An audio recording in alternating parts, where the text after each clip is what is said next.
So very good morning to all of you. Today we are going to start with another component of social science, that is civics. Civics chapter 1. The name of the chapter is On Equality. On Equality. In class 6 we studied about diversity, we studied about the local government. So equality is also the one of the concept of the democracy. बहुत important feature है that we are going to study. Now, if you are having the civics books, just open up the starting जहां पे आपको आता है the Constitution of India preamble. आपकी books में जो पेज है जो स्टार्टिंग है वहां पे आपको ऐसे preamble लिखा हुआ आएगा. If you can check my book. ये चैप्टर के बीच में नहीं है. This is just the starting of the book. If you can check, okay. So in our Constitution it is mentioned कि हम सब सिटीजन्स को क्या प्रोवाइड करेंगे. So what is the aim of our democratic form of government? First is justice, liberty, equality and fraternity. अब justice का मतलब क्या होता है? Fair treatment. सभी को हमने equally treat करना है, socially, economically, politically. Liberty means freedom. Liberty means freedom. Freedom किसकी? Freedom of thought, freedom of expression. ठीक है, तो हमें freedom to follow any religion. Equality. Equality means everyone has the same thing.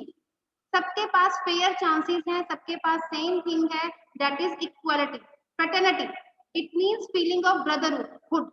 सबने मिलजुल के रहना है, आप मतलब भाईचारे के साथ रहना है. तो जो हमारा जो कॉन्स्टिट्यूशन है उसने भी इनके ऊपर, इन प्रिंसिपल्स के ऊपर एम्फेसाइज किया है, justice, liberty, equality and fraternity. तो हमारा जो चैप्टर है chapter 1, that is on very important feature of the democratic form of government, that is equality. जो हमारा चैप्टर है that is based on that. So today we are going to start with this on equality. On equality. So now here in India is a democratic country that we have already done in class 6. हमने democratic form of government and monarchy जो थी इनके बारे में पढ़ा था, इनके features के बारे में पढ़ा था. So इंडिया में किस टाइप की गवर्नमेंट है? India is a democratic country. और यहाँ पे इंडिया के जो की एलिमेंट्स हैं, जो डेमोक्रेटिक कंट्री है इसके की एलिमेंट्स क्या हैं? So what are the key elements?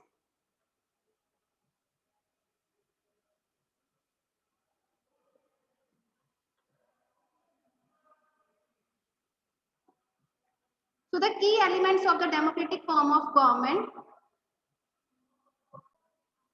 Yes, the key element of the democratic government includes the people's participation. How people can participate in the democratic form of government? Through elections. आप अपने representatives को खुद चुन सकते हो through election. तो people's participation का मतलब हुआ right to vote. Any adult who is attained the age of 18 years or above having right to vote. By this you can cast your vote and you help in the formation of the government. That is people's participation. Next is resolution of the conflict. इसका मतलब हुआ right to get your problems resolved. जो भी आपको कोई problem आ रही है उसको रिजॉल्व करना, उसका सोल्यूशन फाइंड आउट करना.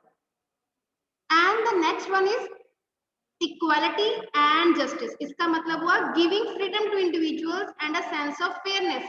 इक्वालिटी मतलब हर एक को इक्वली ट्रीट करना, सबको फेयर चांस देना. So these are the key elements. और उन की एलिमेंट्स में जो इक्वालिटी है that is the key feature. Now आप कई बार, अब जैसे आप आपके घरों में हैं, मे बी जो आपके सिबलिंग्स हैं कहीं पे ब्रदर एंड सिस्टर होंगे. सो कैन यू फाइंड कि आपके साथ कुछ ऐसा इनइक्वालिटी होती है कि ब्रदर को कुछ ज्यादा, उसको थोड़ा सा चांसेस मिल जाते हैं as compare to you. So if you want to share just raise hand. So if you see such type of inequality, अगर आपको लगता है, if you want to share that.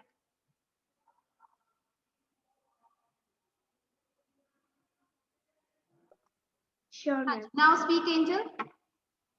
Ma'am yes, हमारे घर पे जो मेड्स आते हैं वर्क करने, हमें उनको इक्वली ट्रीट करना चाहिए. तो मैं भी इक्वली, हमारी पूरी फैमिली इक्वली ट्रीट करती है. बट जो अदर जो हमारी कॉलोनी में रहते हैं, दे आर लाइक कि हमें इन लोगों को इक्वली ट्रीट नहीं करना चाहिए।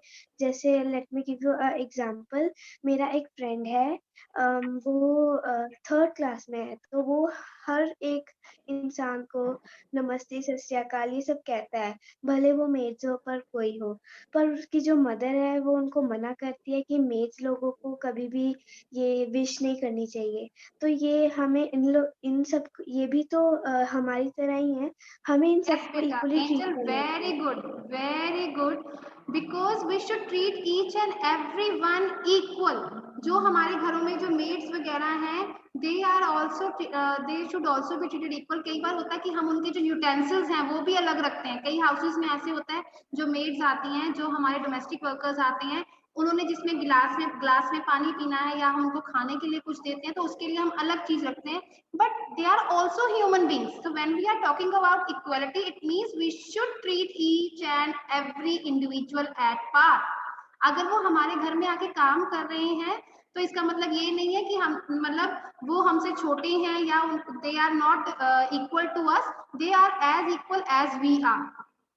ओके, सो इट मीन्स अब कई बार होता है ब्रदर सिस्टर में कईयों घरों में डिफरेंस हो जाता है, they face the difference in that way. पहले के टाइम पे क्या होता था कि जो बॉयज थे उस टाइम पे क्या थिंकिंग होती थी that boys should get education, जो गर्ल्स हैं they should only do the household work, वो हाउस होल्ड वर्क करेंगी, है ना, they should not go to school also, अब वो घर के कामों में हेल्प करवाएंगी, they should look after the siblings, और who is going to educate? It's only the boys. Who is going to earn? That is only the male member. But now this thinking is changed. पर फिर भी कहीं ना कहीं हमारी society में इस तरह की इनइक्वालिटी देखने को मिल जाती है। So this is chapter is about the equality. Now if we start with, you can see कि आपके यहाँ पे कुछ इधर डायलॉग्स की फॉर्म में है, ठीक है, you can check this. तो इसमें this is a story, this is a small story, ये छोटा सा एक इंसिडेंस है, this is about a domestic worker Kanta. अगर आप यहाँ पे सी इमेज में देखोगे तो वहां पे ऊपर एक लंबी क्यू दिखाई गई है, they were standing in a queue to cast the vote, और वो एक दूसरे से बात कर रहे हैं, कांता और उसकी फ्रेंड आपस में बात कर रहे हैं कि इलेक्शन का टाइम है, and each and everyone is standing in a queue to cast the vote, चाहे एज अ डोमेस्टिक हेल्पर वो खड़े हैं या जिनके घरों में वो काम करते हैं उनके जो साहिब हैं, they are also standing there. So this incidence is about that कि एक इंसिडेंस ये है कि they all are standing in the queue to cast the vote, चाहे वो रिच है चाहे वो पुअर है, देयर इज नो डिस्क्रिमिनेशन, उसको लगता है कि एवरीवन इज ट्रीटेड इक्वली, ठीक है। तो इतने में कांता की टर्न आती है, तो वो कहते हैं अपने आप वोट कास्ट कर लीजिए, ठीक है। तो कांता कहती है कि I am going to cast the vote to that candidate who has promised to bring pipe water to our area. तो मोस्टली जो हम एज अ पीपल हम उन्हीं को वोट कास्ट करते हैं, those who fulfil the promises, जो हमारे वेलफेयर के लिए काम करते हैं। Whenever we choose our representatives, we keep that in mind कि जो हमारे लिए वेलफेयर का काम करेगा तो हम उसी को हम उसको ही अपना आगे लीडर या रिप्रेजेंटेटिव इलेक्ट करेंगे, तो that person we are going to cast the vote.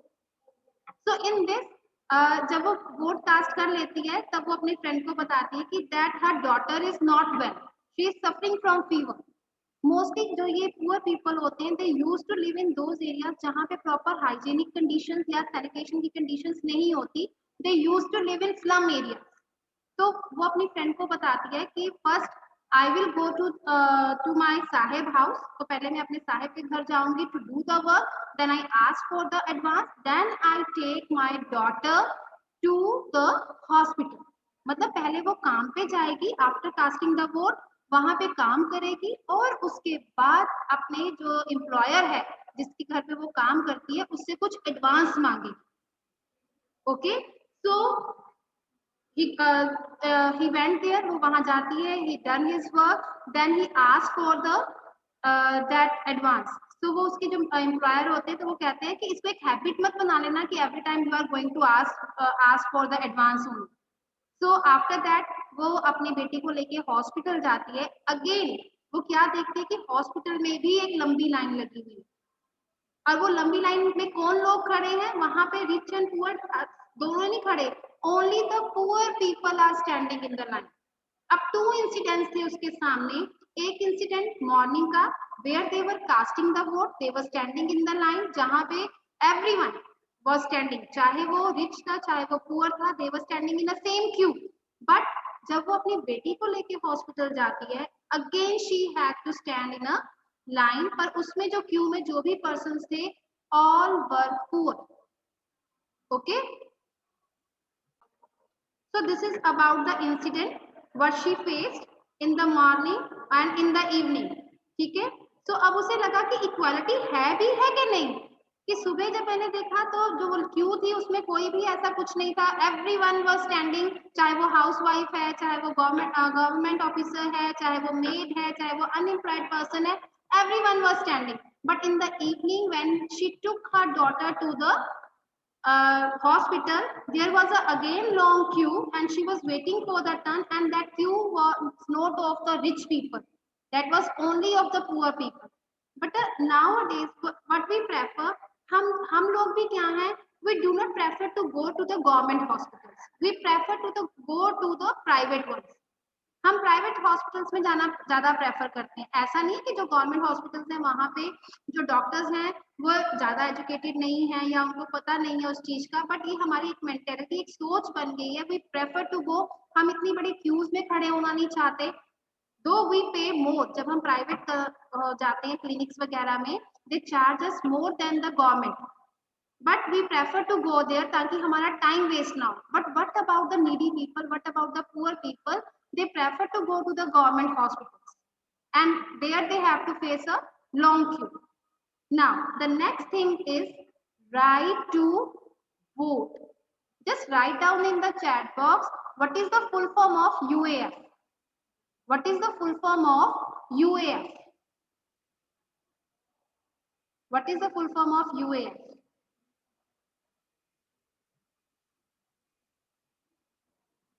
Very good. Universal adult franchise. Universal. Very good, everyone. Very good. So under this universal adult franchise, who can cast vote? You can again write down in the chat box.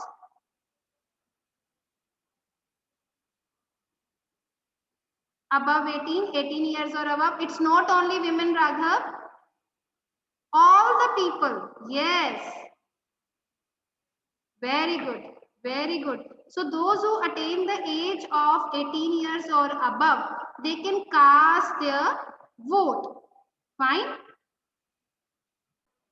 Now, right to vote. The next topic is right to vote. So here the story begins with the Kanta was standing in the queue to cast the vote. Okay.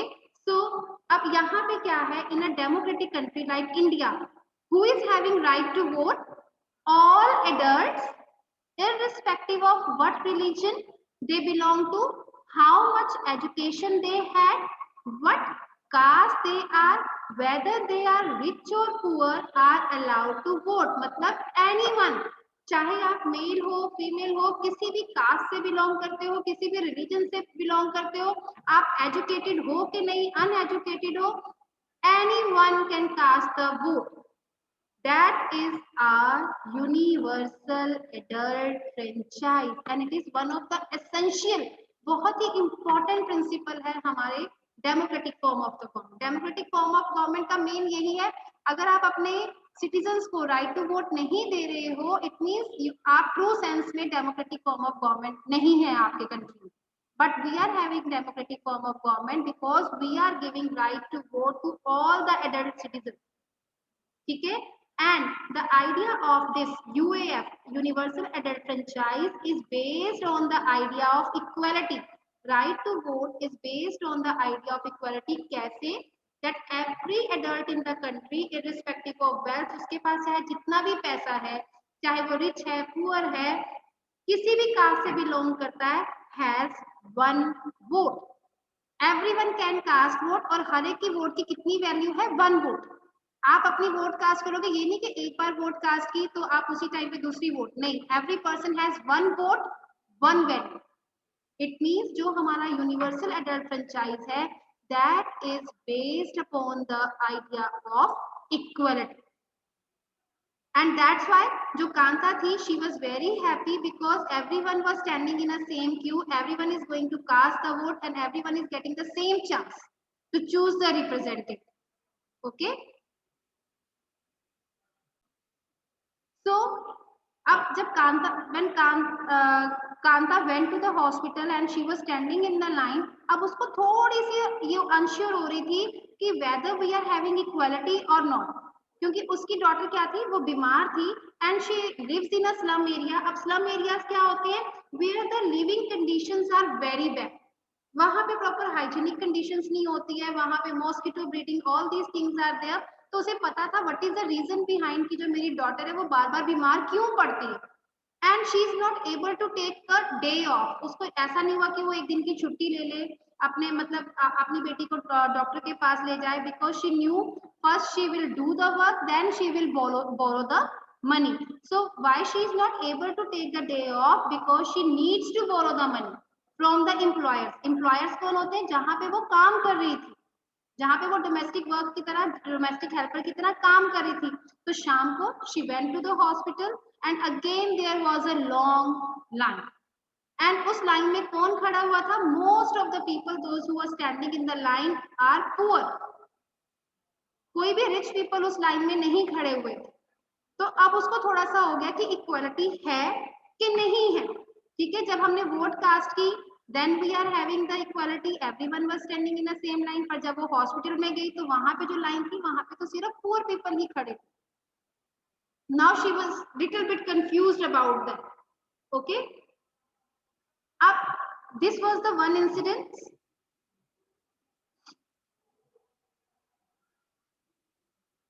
Now other kinds of equality. अब equality की और भी क्या kinds है, inequality और भी कहाँ मिलती है.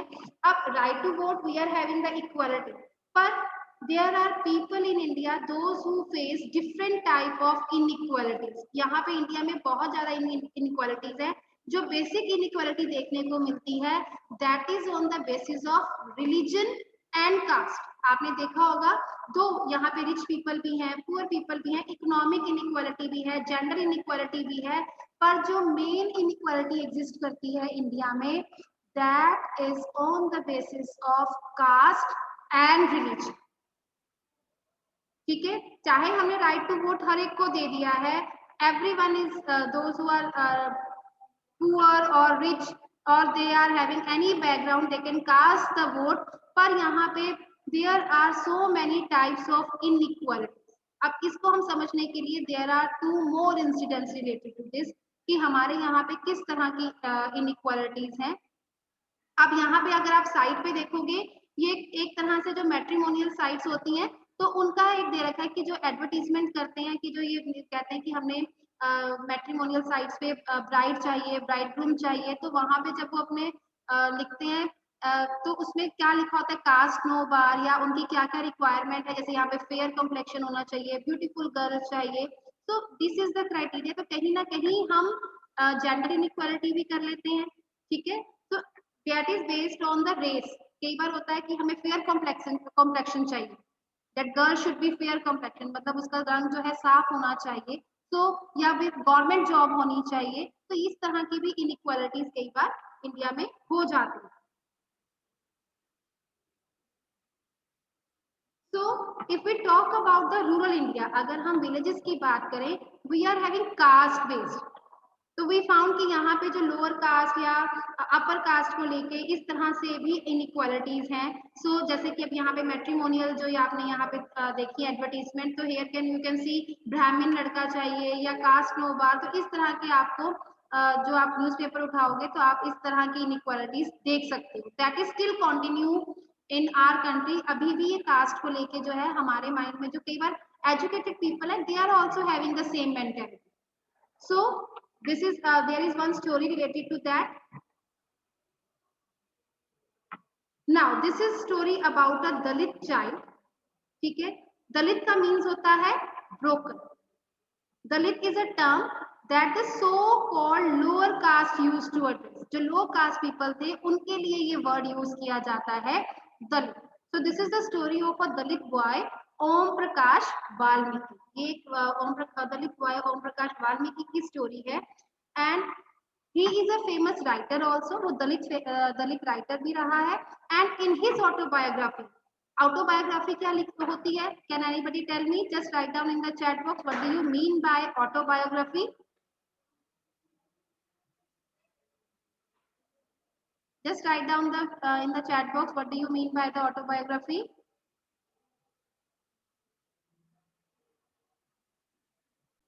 So when you are writing about your life yourself, that is autobiography. So जो ओम प्रकाश वाल्मीकि थे, because he is a Dalit writer, तो उसने अपनी autobiography, उसकी जो book लिखी थी, that book was जूठन.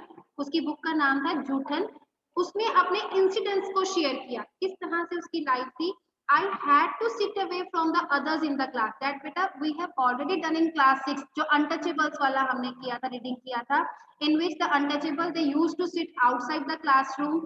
ठीक है ना? So they were not use the same water, same well, and they are not allowed to go inside the temple. So उसने अपना इंसिडेंट शेयर किया कि they had to sit away from the others in the class. उसे अपनी class के बच्चों के साथ दूर बैठना पड़ता था.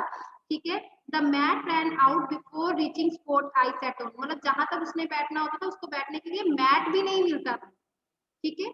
And she had to sit behind everybody. सबसे लास्ट में, सबसे पीछे, near the door he had to sit. ठीक है. So जो उसके हेडमास्टर थे, तो उसने उसको क्या कहा कि he had to sweep the school. उसको स्कूल को साफ भी करना पड़ेगा, प्लेग्राउंड को भी साफ करना पड़ेगा. तो उसका जो मैक्सिमम टाइम था वो कहाँ पे हो जाता था waste? In sweeping the playground और द स्कूल. मतलब मोस्टली उससे क्या काम करवाया जाता था? क्लीनिंग का काम. जबकि वो स्कूल क्यों जा रहा था? For study. It means because of his lower caste he faced the caste inequality.